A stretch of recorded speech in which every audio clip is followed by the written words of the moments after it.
আসসালামু আলাইকুম ভিউয়ার্স, আমি তরিকুল ইসলাম। আজকে আমরা দেখব বিকাশের মাধ্যমে কীভাবে বিদ্যুৎ বিল পে করতে হয়। তো চলুন ভিডিওটি শুরু করা যাক। প্রথমে আমরা বিকাশ অ্যাপে লগ ইন করবো। লগ ইন করার পর আমরা এখানে বিল পে অপশনে চলে যাব। তো আমরা প্রথমে টাকা পরিমাণটা দেখে নিলাম। তো এখন বিদ্যুৎ বিল পে করব।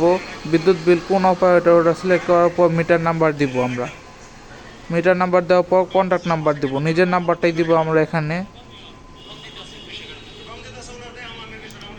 তো আমরা নিজের নাম্বারটা টাইপ করে রাখলাম।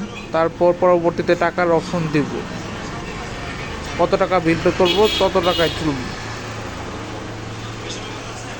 তোলার পর এখানে সব কিছু ঠিকঠাক থাকলে, এখানে নাম যদি সঠিক থাকে তাহলে এখানে আমার পিনটা লিখে দিব। পিনটা লিখে দিয়ে ট্যাপ করে ধরে দিলেই আমার বিল পে হয়ে যাবে। এখন মেসেজের অপেক্ষা। বিকাশ থেকে একটি মেসেজ আসবে এবং মিটার টোকেন আসবে। বিকাশ থেকে এসে পড়েছে এবং মিটার টোকেন নাম্বার এই যে এইমাত্র এসে পড়লো। চলুন দেখে যাই। বিদ্যুৎ বিল মিটার নাম্বার টোকেন, এই যে টোকেনটা। তো সকলেই ভালো থাকবেন, ধন্যবাদ।